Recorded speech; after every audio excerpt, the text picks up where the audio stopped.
Bem-vindos ao B de Barbaras, vim falar com vocês sobre o Caderno Rosa de Lori Lambe.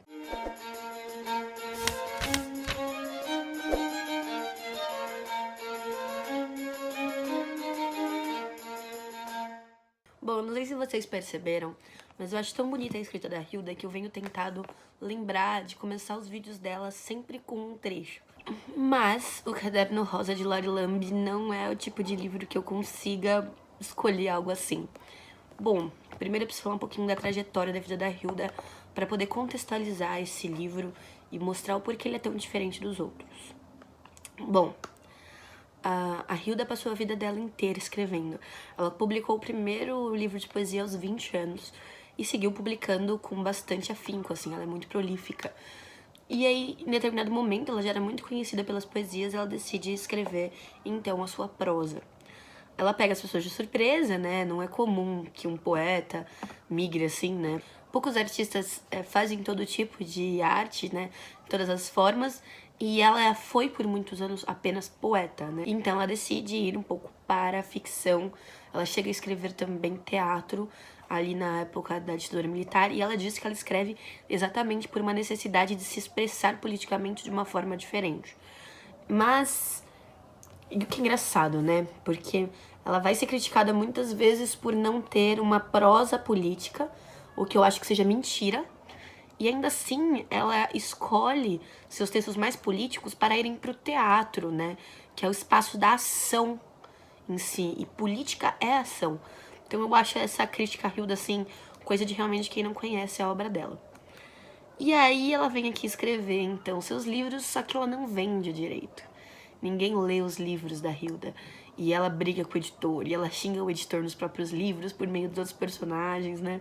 Tem bastante coisa assim, principalmente naquele conto de Fluxo Floema, acho que o primeiro, o Fluxo mesmo. Ela fala do editor, que o editor não vende. No próprio Caderno Rosa de Lori Lambe tem um editor aqui, o Lalau, que também é um filho da puta, assim, então é como a Hilda vê esse universo um pouco, né? Essa questão da venda. Não à toa o livro de entrevistas dela chama Fico Besta Quando Me Entendem, porque ela não se sente compreendida. Ela diz que ela não vende porque ela não é compreendida. E então, em um momento determinado da vida dela, ela decide que foda-se, que ela vai ser vendida. Então, porque pra ser vendida ela vai falar do quê? De putaria. Putaria. Porque putaria vende. Então, eu vou falar putaria. E assim, não que a Hilda estivesse se metamorfoseando em outra pessoa pra fazer isso, porque a Hilda é muito dela.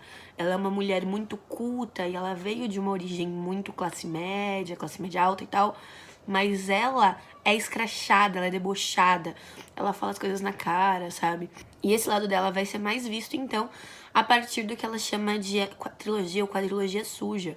Que inclui, então, Lori Lambe, né? O Caderno Rosa de Lori Lambe, Cartas a um Sedutor, Contos de Escárnio, Textos Grotescos, e tem um livro de poesia que eu não me recordo qual é agora. E ela vai falar dessa questão da putaria, inclusive esses livros foram reunidos num único volume pela Globo, que chama Pornô Chique. É um conjunto de livros dela que é mais lido realmente que a obra completa, né, dela, então ela estava certa sobre a questão de putaria vender. E aí, muita gente pode perguntar, tá, mas e a Albucena Senhora D?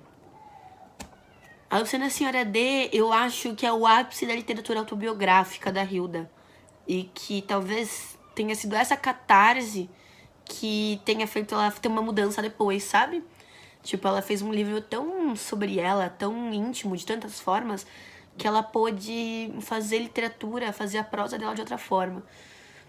E aí, logo com o Caderno Rosa de Lori Lambe, a gente fica absurdamente chocado. Vou falar um pouco de vocês sobre mim como leitora. Eu não sou uma leitora que se choca com facilidade. Eu sou medrosa pra coisas de terror, mas com esse tipo de coisa eu não me choco. Então, com agressão física, com questão sexual, eu não sou o tipo de pessoa que para um livro porque ele tá muito pesado. E a primeira vez que isso aconteceu comigo foi em O Caderno Rosa de Lori Lambe. Tendo visto que eu li há 6 anos atrás, assim, quando eu tinha 16, 17 anos, eu li Lolita, eu li O Amante, da Marguerite Duras. Então, assim, qual é a diferença? Em Lolita, apesar dela ser bem novinha, assim como a Lori Lambe, não lembro a idade da Lolita, mas eram crianças, bem crianças mesmo. A gente escuta a história pela versão do abusador, do Humbert Humbert. Então isso, de certa forma, consegue fazer a gente jogar a nossa energia, a nossa raiva no Humbert. A gente consegue canalizar isso pra ele. Quando eu li O Amante, apesar de ser narrado pela garota, né, que ela de certa forma se prostitui ali, você consegue vê-la como alguém mais adulta. Ela é mais velha que essas duas, que a Lolita e que a Lori, mas você não consegue desvincular a questão de que ela não sabe o que ela tá fazendo. Você sabe que ela é um pouco mais velha, que ela tem um pouco mais de bom senso, mas que ela ainda não deveria estar tomando esse tipo de atitude, esse tipo de decisão sobre a vida dela. Então você consegue ler com menos, sabe, com menos sentimentos ruins quando ela tá descrevendo aliados sexuais e tal. Até porque ela se relaciona com um cara que é muito fraco. Então você fica meio numa situação de não vê-lo como agressor, como ele realmente é, porque ele é um agressor. Ele tem mais idade, então ele tem consciência de que ela não deveria estar fazendo aquilo, mas você consegue enxergar tudo isso. Inclusive, eu tenho uma resenha de O Amante, então se vocês quiserem saber mais a fundo, vai estar aqui. Lolita eu li muito antes do canal.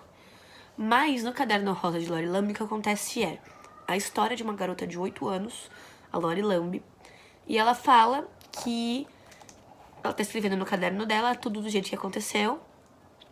E ela começa a contar experiências sexuais que ela teve com homens adultos.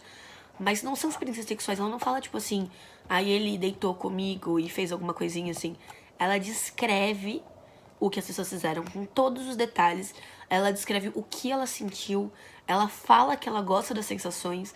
Ela se pergunta com muita inocência do tipo, por que nas histórias de princesa os príncipes não fazem oral nas princesas? Só que ela não pergunta assim, ela pergunta do jeito que ela sabe, né? Então ela chama de lambidinha. E aí essa mistura profunda de putaria real com a infância é muito devastadora, assim. Eu li no primeiro dia, acho que 15, 16 páginas, porque começa numa tacada muito pesada já. E aí eu falei, não, tudo bem, em algum momento vai arrefecer, eu vou conseguir ler um pouco mais, e aí se começar de novo a ficar pesado, eu paro. E não, parava. O livro tem acho que 51 páginas, se não me engano, algo assim. E são 51 páginas, uma coisa atrás da outra, sabe? Porrada, porrada, porrada, porrada.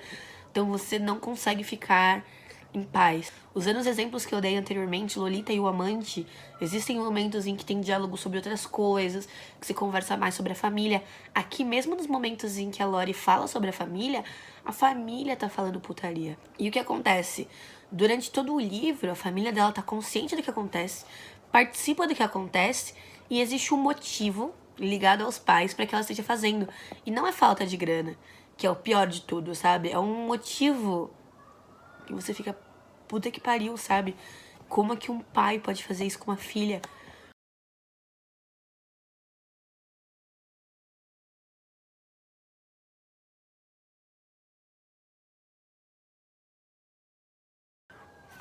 E assim, é devastador. É um livro que eu, assim, é foda, é muito bem feito, porque pra ele te fazer sentir dessa forma, ele teve que ser muito bem escrito.